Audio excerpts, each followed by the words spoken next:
très bon après-midi à vous tous qui suivez la télévision rwandaise. C'est un plaisir de vous retrouver pour cette nouvelle édition.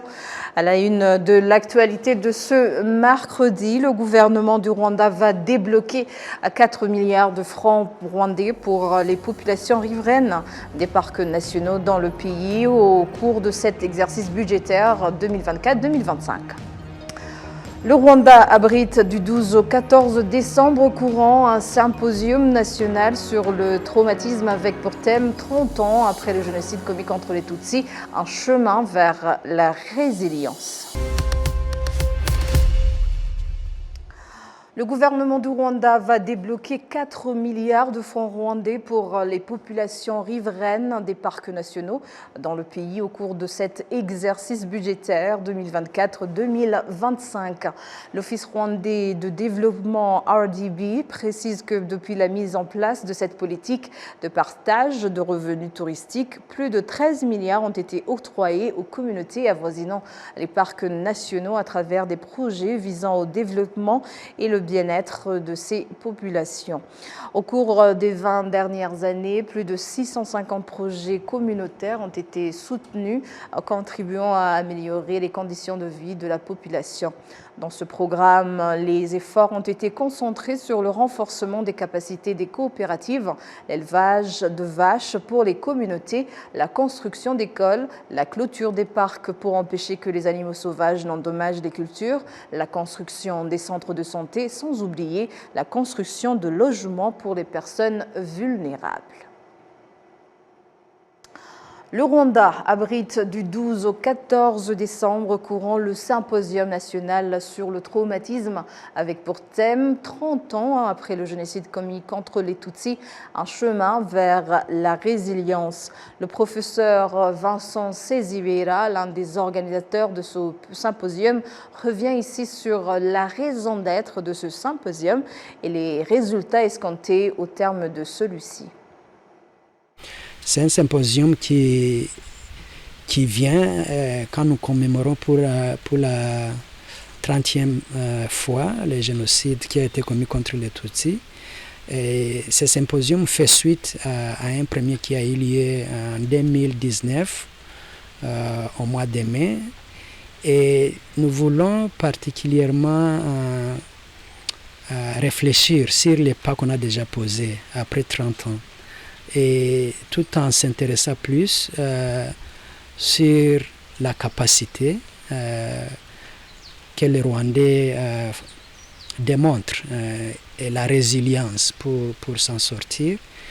On tient en compte les résultats des recherches qui existent, qui montrent que les taux de prévalence du traumatisme, à savoir l'état de stress post-traumatique, la dépression et d'autres difficultés, font appel à une réflexion approfondie où les chercheurs, les praticiens, les décideurs politiques devraient réfléchir encore une fois et continuer à soutenir ce qui est déjà en place, mais peut-être aussi ajuster les stratégies et les politiques. Il y a des cas de figure qui méritent une attention particulière, par exemple les jeunes qui sont nés et qui aujourd'hui sont des adolescents, mais on dénote quand même quelques signes de stress post-traumatique, de difficultés traumatiques, alors que ces jeunes n'étaient pas nés en 1994. Et là, ça pose la question de savoir est-ce qu'il y a une transmission intergénérationnelle du trauma. Des études déjà avancent l'argument d'une transmission par des voies génétiques, épigénétiques, mais aussi des déterminants sociaux. On voit aussi des phénomènes sociaux, l'importance de la violence domestique, la violence entre les partenaires, et ce que ces violences peuvent avoir comme implication dans la prise en charge des enfants, dans la parentalité, et qui par la suite peut compliquer les traumas dans cette génération. Le traumatisme, déjà, il est défini, on tient compte des différents aspects, je vais dire manifestations symptomatiques. Il y a ce qu'on peut voir et ce qu'on ne peut pas voir. Ce qui est ressenti et ce qui est exprimé dans des comportements, va-t-on dire, troubles. Ce qui est visible, on peut voir la personne qui change dans ses interactions dans la société, une personne qui s'isole, une personne où il y a des sentiments et des émotions qui prévalent plus que d'autres, dont la tristesse, la peur, des agitations, mais aussi on peut voir que la personne a tendance à être moins productive comparée aux autres, mais aussi au passé, là où l'investissement et l'énergie vitale sont aussi réduits. On peut voir aussi des moments particuliers d'évitement parce que les souvenirs renvoient à des moments traumatiques. Ces comportements observables, la différence quand on compare la personne à d'autres, mais ce qui est particulier, c'est que toutes ces manifestations comportementales sont liées à l'expérience traumatique. Et là, on peut dire qu'il y a peut-être une possibilité que la personne souffre d'un stress post-traumatique associé à son expérience du génocide. L'Union africaine invite les pays africains en particulier à s'inspirer de l'expérience malheureuse du Rwanda pour prévenir les crimes de masse commis contre les Tutsis, les crimes de masse comme le génocide. Cela intervient alors que le Rwanda abritera le siège du Centre africain pour la prévention du génocide. Jean Damascène Maléchimé nous fait le point. Depuis l'adoption de la Convention de 1948 réprimant les crimes de masse, les Nations Unies avaient juré d'en finir avec les atrocités similaires à l'avenir. Cependant, les observateurs regrettent que cette décision soit loin d'être une réalité même aujourd'hui. Existe-t-il une coopération effective en matière de prévention et de répression des génocides potentiels, des appels publics à la haine et autres actes d'incitation directe et publique à commettre le génocide? Or, nous les observons à quelques kilomètres du Rwanda. Force est malheureusement de constater, 76 ans après l'adoption de la Convention, que long chemin reste encore à faire en matière de prévention. Et comme le disait un sage africain intellectuel sénégalais, Cheikh Anta Diop, les intellectuels doivent se pencher sur le passé, non pas pour s'y accomplir, mais pour y puiser des leçons. Actuellement, des foyers de tensions et conflits se multiplient sur le continent africain, faisant craindre les atrocités de masse. Pour y apporter une solution, l'Union africaine a décidé d'installer au Rwanda un centre de prévention du génocide. Quel sera son rôle et comment fonctionnera-t-il? C'est un centre qui fera des recherches, assurera la formation de toutes les catégories de gens, les diplomates, les chercheurs, les académiciens, les organisations non étatiques, les étudiants et la jeunesse. C'est un centre qui sera composé d'Africains et d'autres étrangers. Il s'occupera aussi de la lutte contre l'idéologie du génocide et de sa prévention. Vous savez que des organismes internationaux comme Human Rights Watch, Amnesty International et autres sont les seuls à faire des rapports suivis par certaines organisations comme l'ONU. Nous souhaitons que ce centre fasse aussi des recherches profondes qui devront aussi être crédibles.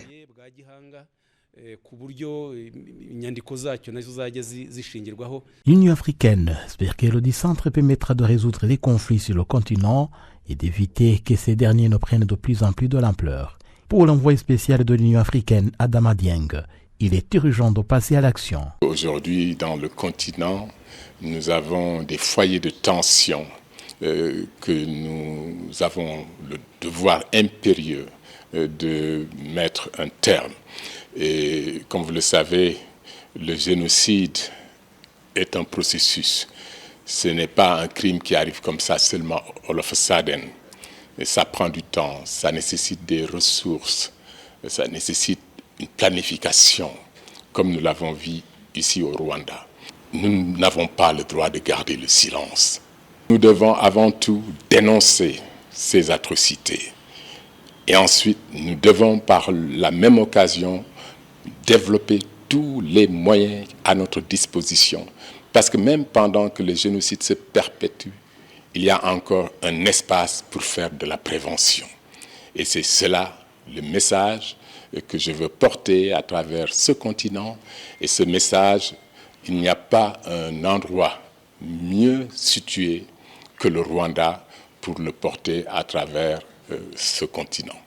Les historiens-chercheurs estiment que pour réussir le pari de la prévention du génocide, ce centre africain de prévention devrait mettre en avant l'éducation de la masse, souvent manipulée par les autorités de mauvaise foi. Il y a eu toujours l'expression de bonne volonté que les crimes ne doivent pas avoir lieu dans le monde, mais ceux qui doivent prendre la décision, ce sont des États, c'était des États, les grandes puissances.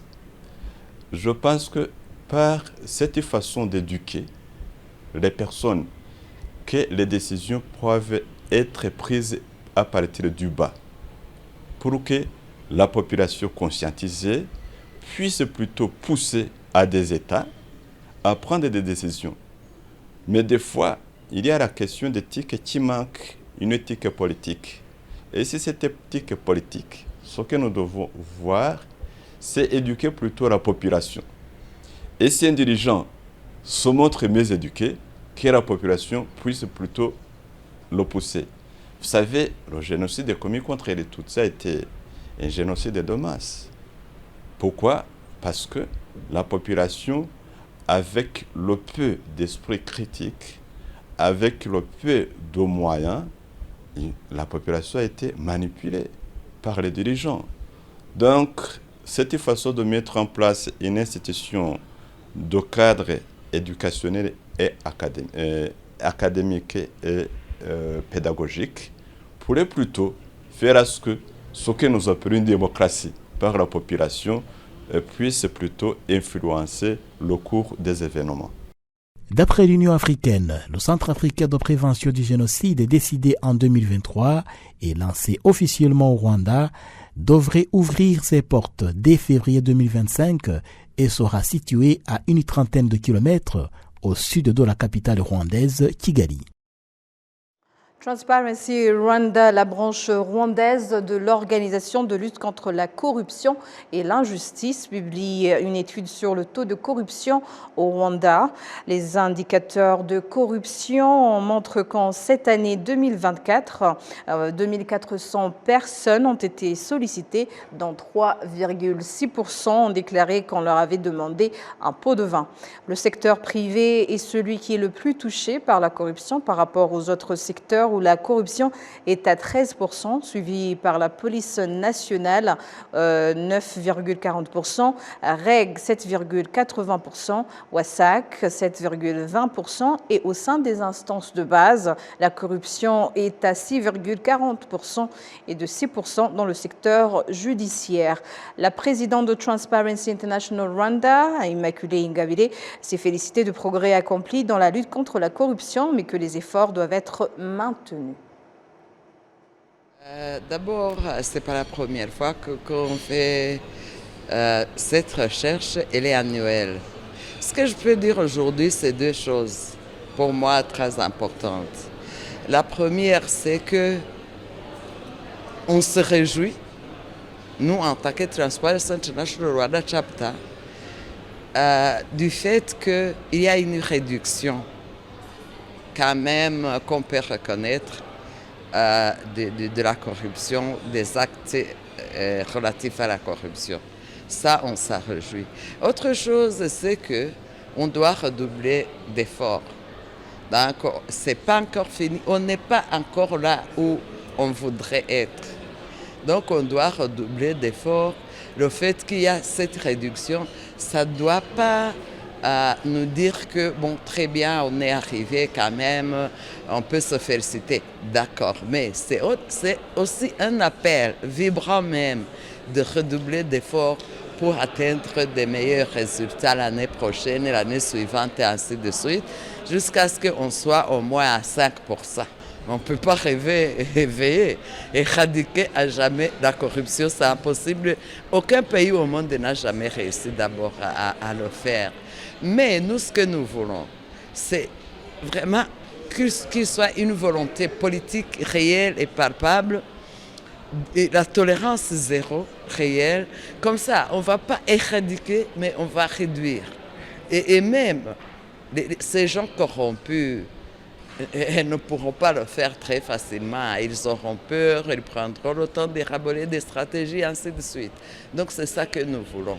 Et ce que nous espérons faire, c'est un partenariat efficace avec nos partenaires, les institutions publiques qui sont dans le même secteur. Vous savez, regardez par exemple, en 2003, on était à 16 points, je pensais qu'on était derrière 70 pays devant le Rwanda. Aujourd'hui, on attend avec impatience le CPI de cette année qui sera lancé au mois de janvier. On attend avec impatience le classement du Rwanda, mais on espère qu'on aura fait un pas. Nous nous enregistrons quand même. Les recommandations, c'est une prise de conscience de tout le monde. Nous tous, en tant que citoyens rwandais, nous devons savoir que la corruption, c'est vraiment une barrière au développement durable du pays, mais aussi au développement humain et au développement économique. Ça, nous devons en être tous conscients et cela nous interpellera à savoir que ça nous concerne et tous, ça nous regarde. Et j'interpelle aussi les institutions qui ont en charge la lutte et la répression de la corruption de vraiment redoubler d'efforts parce que jusque-là, nous voyons beaucoup de négligence. Le programme des Nations Unies pour le développement PNUD a réaffirmé son engagement à renforcer son partenariat avec le Rwanda, notamment dans la promotion d'initiatives transformatrices. Cela comprend le soutien à la mise en œuvre de la stratégie nationale de transformation du Rwanda, NST2. Le récit de Patrick Milidani. Cela fait 4 mois que le gouvernement rwandais a lancé la stratégie nationale de transformation 2, NCT2, en langue anglaise, un plan directeur pour le développement socio-économique du pays sur 5 ans. La NCT2 s'appuie sur le succès de la NCT1 en donnant la priorité au développement inclusif, à la durabilité et au principe d'égalité des sexes.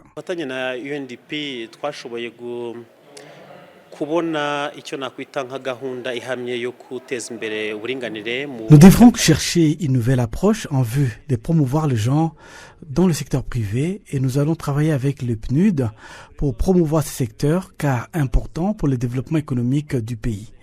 Nous allons créer un environnement serein pour atteindre cet objectif. Le partenariat du gouvernement rwandais avec les organisations a été pour accélérer la mise en œuvre de ce programme de développement. Fatmata Loveta Sesai, représentante résidente du programme des Nations Unies pour le développement PNUD en sigle au Rwanda, a souligné que ces collaborations ont donné lieu à des réalisations importantes. For our work on climate change and environment, the Green Amayaga project. Nous avons été impliqués dans tous les projets de protection de l'environnement et des changements climatiques. Ici, nous pouvons parler du projet Green Sea. Nous avons également coopéré avec le gouvernement pour généraliser l'utilisation du biogaz comme source d'énergie pour lutter contre le changement climatique, comme dans les districts de Rwamagana et Gatibo, où environ 300 ménages utilisent le biogaz et nous cherchons ensemble à augmenter leur nombre dans les années à venir. Le secrétaire général au sein de l'Office rwandais de la gouvernance, RGB en sigle et en anglais, Kalissa Edouard, a reconnu le progrès réalisé grâce à la collaboration entre le gouvernement et les organisations internationales, mais a souligné la nécessité de nouvelles améliorations. Dans le cadre de son partenariat avec le gouvernement du Rwanda, Le programme des Nations Unies pour le développement PNUD vise à améliorer la prestation de services dans le secteur public et privé. Une initiative notable dans le cadre de cette collaboration est l'intégration de la technologie dans le secteur judiciaire à travers un système connu sous le nom de e-Court. L'association rwandaise des autorités gouvernementales locales, RALGA, une organisation qui défend le développement local et l'autonomisation des communautés au Rwanda et joue un rôle crucial dans la promotion d'un progrès durable. Alors qu'il ne reste que 6 ans avant la fin de la mise en place des 17 objectifs de développement durable ODD mondiaux, divers rapports montrent que la mise en œuvre mondiale de ces objectifs est encore très faible, puisqu'elle n'est désormais que 17%. Du côté du Rwanda, la mise en œuvre de ces objectifs est en bonne voie car les engagements sont mis en œuvre et alignés sur les plans gouvernementaux existants tels que le plan de la Vision nationale 2050, phase 1 et 2 du programme gouvernemental NST 1 et 2. Mais il y a encore du travail à faire car comme dans d'autres parties du monde, le Rwanda a été confronté à des défis notamment de catastrophes et d'épidémies comme le Covid-19. Les objectifs de développement durable CDD sont universellement acceptés et incluent l'éradication de la pauvreté, la faim et la sécurité alimentaire, une éducation de qualité, l'atténuation du changement climatique, etc. L'Association rwandaise des autorités gouvernementales locales, RALGA en particulier, les responsables de la planification dans les districts, mais aussi dans la ville de Kigali, étaient en réunion ce lundi en vue d'examiner les obstacles qui freinent l'accélération de la mise en œuvre des objectifs de développement durable dans le pays, car le secrétaire exécutif de l'association RALGA, Habimana Dominique, estime que la vitesse actuelle est encore faible et doit être accélérée. Divers pays se sont engagés à conjuguer leurs efforts pour promouvoir le commerce des produits dérivés du cuir et de leur qualité. Le représentant du ministère du Commerce et de l'Industrie, le docteur Alexis Kawaïza, a souligné les bons résultats attendus de cette collaboration, notamment en ce qu'elle profite aux pays ainsi qu'aux fabricants de divers produits à base de cuir. Le ministère du Commerce et de l'Industrie a assuré sa coopération avec les producteurs de cuir au Rwanda et à l'étranger, annonçant que dans un avenir proche, une usine de transformation du cuir et de fabrication des produits dérivés sera construite au Rwanda. Cette usine devrait commencer sa construction au début de l'année 2025. Les producteurs de cuir du Rwanda estiment avoir atteint un niveau satisfaisant, bien qu'ils rencontrent encore des difficultés liées à l'absence d'une usine de transformation du cuir au Rwanda, alors que le pays dispose de suffisamment de bétail fournissant des peaux d'excellente qualité. Actuellement, il y a environ plusieurs producteurs de cuir à travers tout le Rwanda. La première importance, c'est de réunir tous les intervenants en Afrique, les intervenants dans le secteur du cuir, pour échanger leurs expériences et faire une mise au point sur le pas déjà franchi et voir quel est le pas suivant, quels sont les défis, quelles sont les opportunités, quelles sont les solutions aux problèmes qui sont posés à l'industrie du cuir en Afrique. Les obstacles sont multiples, sont multiformes. Il y a notamment la technologie qui n'est pas assez avancée. L'expérience, c'est un domaine assez récent comme industrie, bien que le cuir était traité d'une façon traditionnelle, même quelques années auparavant. Ça, c'est le premier obstacle sur l'avancement. Il y a d'autres obstacles liés aussi à la main-d'œuvre, la connaissance. On a très peu de personnes qui sont formées dans la technologie du cuir. C'est sur ces images que nous clôturons cette grande édition au nom de toute l'équipe qui a contribué à sa réalisation. Je vous remercie. Bonne poursuite des programmes de la télévision rwandaise et d'ici là, portez-vous bien.